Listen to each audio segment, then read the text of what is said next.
নিকনে আনন্দ, নিকনে দুঃখ। ইস্টবেঙ্গল নিয়ে আলোচনা করব, ভারতীয় ফুটবল নিয়ে আলোচনা করব অবশ্যই। তো আজকে সকালে উঠে দেখলাম, নিকনের লেন্সে দেখলাম আমাদের লালটু বাবু খুব ভয় পেয়ে গেছে।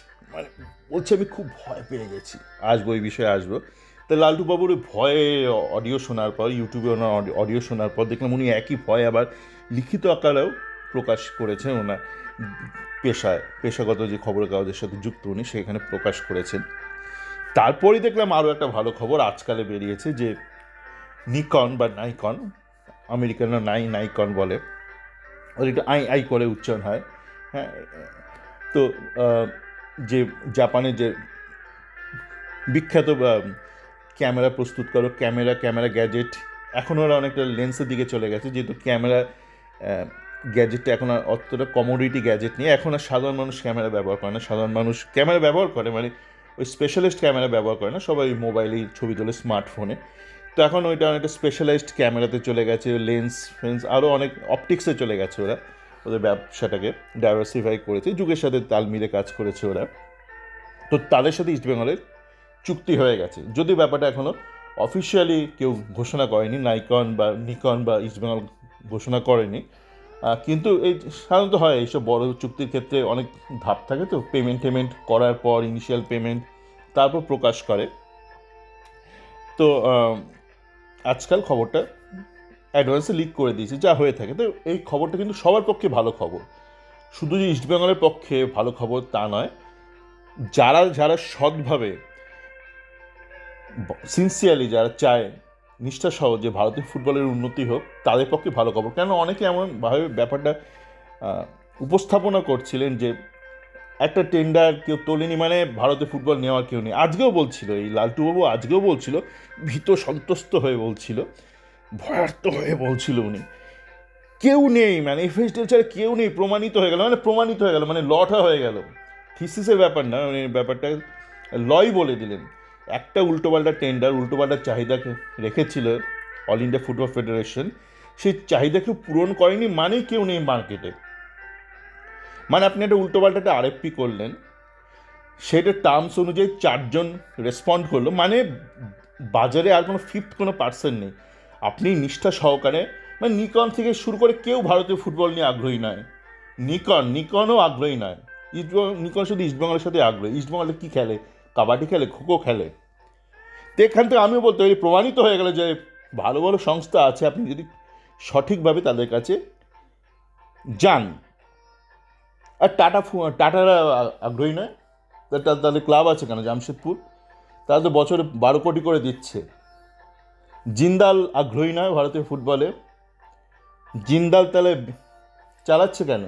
জেএসডব্লিউ গ্রুপ চালাচ্ছে কেন? বিএফসি, ওরা তো একটা প্রাইভেট কোম্পানি, ওরাও তো দিচ্ছে, বছরে 15 কোটির মতন দিচ্ছে। ইমামি আগ্রহী নয়, ইমামিটা কি? ইমামি আগ্রহী নয়, ইমামি তো 15 কোটি করে দিচ্ছে, এফএসডিএলকে দিচ্ছিল। যত আগ্রহ শুধু এফএসডিএল, শুধু রিলায়েন্স, এই সংস্থাগুলো কেউ আগ্রহী নয় ফুটবল নিয়ে। লালটুবাবু বলছে খুব ভয় লাগছে, জানেন তো, খুব ভয় লাগছে, কী হবে, দিন চলে যাচ্ছে, এরপর ডিসেম্বর অবধি চলে গেলে তো আর হবে না, সবাই ছুটিতে যে আমরা জানি দেশে একটা হিন্দু মুসলমানের একটা ব্যাপার আছে, দেশ মুসলমান হো যায় এরা, এর একটা ব্যাপার একটা আছে। আমি যাচ্ছি না, রাজনীতির ব্যাপারে যাচ্ছি না, একটা মানুষের মনে একটা ভয় আছে, দেশটা মুসলমান হয়ে গেল, আবার হয়ে গেল মুসলমান। আমি ওই ব্যাপারে যাচ্ছি না, যার যার ব্যক্তিগত রাজনৈতিক মতাদর্শ থাকতেই পারে। আমি যেটা বলছি, হঠাৎ করে লালটুর কথাবার্তা শুনে মনে হচ্ছে দেশটা খ্রিস্টান হয়ে গেল। বলছে 15 ডিসেম্বর পর সবাই, এফএসডিএল সবাই খ্রিস্টান। বলছে ওদের সমস্ত বিদেশি লোক আছে, জানি না কোন বিদেশি, কোন কালো মেম সে, আমার মনে পড়ছে অঞ্জন দত্ত গান, মেরিয়ান মেরি মেরিয়ান। হঠাৎ করে মনে হচ্ছে কালো সাহেবের কালো প্রেম, কালো মেরিয়ান মনে হচ্ছে। বলছে এফএসডিএল সমস্ত বিদেশি এমপ্লয়ি সবাই চলে যাবে। কোথায় কোথায় এফএসডিএল বিদেশি? হয়তো যারা আগে কাজ করতো এআইএফএফে বা বিভিন্ন আই লিগ ক্লাবে, তাদেরকেই নিয়েছিল, তাদেরকে এফএসডিএল নিয়েছিল। কিন্তু আপনার এফএসডিএল কর্মীদের দেখবেন কি টান্না ফান্না কী সব আছে, তার আগে আই লিগ ক্লাবে কাজ করতো। All India football federation lakh lakh টাকা দিয়ে কিছু আইটেমকে তুলতে পারে, কিন্তু যেই সব লোক এফএসডিএলের সঙ্গে যুক্ত তাদেরকে তারা তুলতে পারছে না, মানে নিয়োগ করতে পারছে না কর্মী হিসেবে। তাই বলছে মানে, আর তারা সবাই চলে যাচ্ছে। মানে খ্রিস্টান দেশেও কিন্তু এতটা লোকের ছুটি নেয় না। মানে খ্রিস্টান দেশে কী হয়,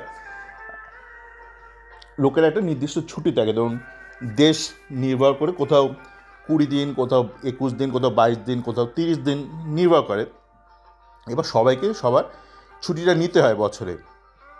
ম্যাক্সিমাম লোক যেটা করে, যেহেতু ইউরোপের দেশগুলোতে মানে শীত প্রধান দেশ মূলত, তাই ওরা সামার টাইমে ছুটিটা মূলত নেয়।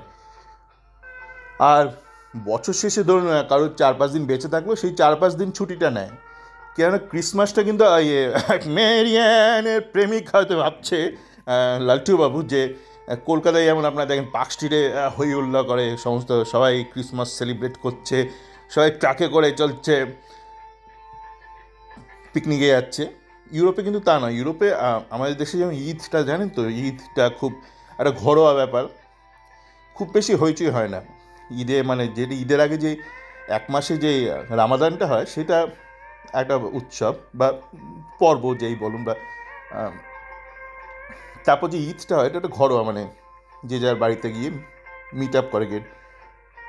ক্রিসমাসটা একই রকম, এটা খ্রিস্টানদের মধ্যে খুব পারিবারিক একটা খুব একটা এক্সক্লুসিভ একটা অনুষ্ঠান, মানে নিজের পরিবার বন্ধুদের মধ্যে, আত্মীয় স্বজনদের মধ্যে মিট আপ। ধরুন কি বিভিন্ন আত্মীয় বিভিন্ন শহরে থাকে, তারা একত্রিত হলো, টার্কি কাটলো, এইসব মানে এরকম না, কলকাতার মতন নয়। কলকাতায় খ্রিস্টান মানে ক্রিসমাসটা কিন্তু দুর্গা পুজো বানিয়ে দিয়েছে। এবং আমি এটা সবাইকে বলিও যে তোমাদের এখানে মানে ক্রিসমাসে মানে এত মেলা হয়, মানে আপনি যদি নিজে খ্রিস্টান না হন, তো আপনার কাছে সমস্ত দোকান টোকান বন্ধ। মানে আমাদের ইন্ডিয়ার মতো না, ইন্ডিয়াতে যা করে মানে দুর্গা পুজো আপনি খুব হই হুল্লোড় করছেন, কিন্তু যারা দোকানে কাজ করছে, রেস্টুরেন্টে কাজ করছে, তাদের পরিবার নেই, পুলিশের পরিবার নেই, সবাই খাটছে সব হোল নাইট, আপনি আনন্দ করছেন, ফুর্তি করছেন। কিন্তু ক্রিসমাসে এই যে কোনো উন্নত দেশে সবার ছুটি, সবাই যে যার পরিবার, মানে আপনার পরিবার আর যেই লোকটা একটা কেকের দোকানে কাজ করছে তার পরিবার নেই, সমস্ত কিছু বন্ধ থাকে ওই সময়টা কয়েকদিন। তো যে যার পরিবারের সাথে সময় কাটায়। সুতরাং এইটা মানে লালটু একটা ভুল হয়ে গেল, একটা দাবিদার। ক্রিসমাসে সবাই চলে যাচ্ছে 15 দিনের ছুটিতে, তখনই যায়। ধরুন কারোর ছুটি আছে অনেক দিন, ছুটি অনেক বেঁচে আছে, ক্যারি ওভার হবে না পরের বছরে, তখন তারা ওই ছুটিটা নিয়ে নেয় ইয়ার এন্ডে। ওটা ইয়ার এন্ড ভ্যাকেশন র্যাপ আপ করছে, এমন নয় যে ক্রিসমাসের জন্য। লালটু বাবুর এই দাবিটা না একদমই ঠিক হলো না, যে ক্রিসমাস পড়ে গেলে আর কিছু হবে না, খুব ভয় লাগছে কিছু একটা করতে। কিছু একটা কেন করতে হবে? আবার বলছে লালটু বাবু একটা মুখ ফসকে বলে ফেলেছে, না এই প্রশ্নটা তো আমাদের এফএসডিএলকেও করা যেতে পারে, যে আপনারা এত বছর চালিয়েও কেন ব্যাপারটাকে ফাইন্যান্সিয়ালি অ্যাট্রাকটিভ করতে পারলে না, ভায়াবেল করতে পারলে না। কিন্তু এটা প্রশ্ন করার সময় না, আবার নিজেই বলে দিচ্ছে এটা প্রশ্ন করার সময় না, খুব তাড়াহুড়ো করে কিছু একটা করতে হবে। কেন প্রশ্ন করার সময় নয় কেন? মানে কোন মহাভারত অশুদ্ধ হবে? কোন মহাভারতটা অশুদ্ধ হবে? মানে ভারতীয় ফুটবল কী ছিঁড়েছে গত কয়েক দশকে, বা গত 1 দশকেই ধরি, কী ছিঁড়েছে, কী পটাং পটাং করে ছিঁড়েছে। গতকাল আবার এই আশিস যেই ব্যক্তি নাগপা, সে আবার বলছে না, যদি এফএসডিএলের টাকাটা না দিত না, 250 কোটি টাকা না কত, 2,500, কে যে যা পাচ্ছে বলে আছে, 5,000 কোটি টাকা দিত, তাহলে ভারতীয় ফুটবল আরও পিছিয়ে। আর কোথায় পিছোবে ভাই? আপনারা ফিফা ওয়েবসাইটে গিয়ে র্যাঙ্কিং দেবেন, এরপর খুব বেশি দেশ নেই ভারতের নিচে, বলছে আরও পিছিয়ে যেত। মানে তাও বলছে না, এশিয়ার বাকি দেশগুলোতে এগিয়ে গেছে,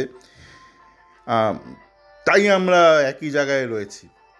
তা ভাই, তোমাদের রিলায়েন্স এত বড় সংস্থা, যে রিলায়েন্সের একার অর্থের একা আর্থিক মানে বলের জোরে, আর আদানির বলের জোরে ভারত নাকি 4র্থ হয়ে গেছে জিডিপিতে। তো এত বড় লোক তারা, এত তাদের মেধা বুদ্ধি, তা সত্ত্বেও মানে বাংলাদেশ নেপালও একই কম টাকা নিয়েও তারা কাছাকাছি দৌড়ালো গত 10 বছর ধরে। আর এরা যখনই 250 কোটি, 1000 কোটি, 5,000, যা যে যা পাচ্ছে বলে যাচ্ছে, দালাল সাংবাদিকরা, তারা একবারও উল্লেখ করছে না যে প্রত্যেকটা আইএসএল ক্লাব কিন্তু বছরে 12 থেকে 15 কোটি করে দিয়েছে। মানে বার্ষিক প্রায় 150 থেকে 170 কোটি করে কিন্তু রিলায়েন্স বা এফএসডিএল ক্লাবদের থেকে আয় করেছে। ক্লাবদের থেকে যে অর্থটা এরা নিয়েছে সেইটা হারামের টাকা হয়ে গেল, সেই টাকাটা কার টাকা কেউ জানে না। তো রিলায়েন্স ওই টাকাটা আবার ঢেলেছে, সেইটা বারবার উল্লেখ করছে।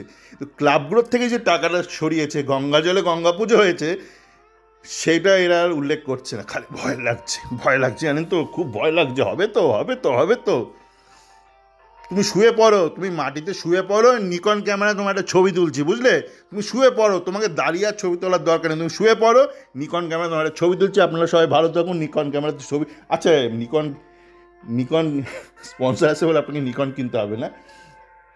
অনেকেই মানে ব্যাপারটা ওইভাবে দেখবে না, ইমামি করছে বলে আপনাকে ইমামি তেল খেতে হবে, এরকম ব্যাপারটা দেখার দরকার নেই। যে একটা কন্টিনিউটি রয়েছে, একটা রোবাস্টনেস রয়েছে, একটা লেগেসি রয়েছে, লোকে তার পেছনে তো আসতে চায়। যে what east Bengal stands for, continuity, excellence, এরাও সমস্ত ব্যাপারে দেখতে হবে। মানে নিতুলা বলে দেখেছো আমাদের থেকে নাইকন এসছে না, ভাই তোমাদের থেকে নাইকন আসেনি, নিকনও আসেনি, নিকশ কালো অন্ধকার তোমাদের থেকে এসেছিল। চলে ভালো থাকবেন।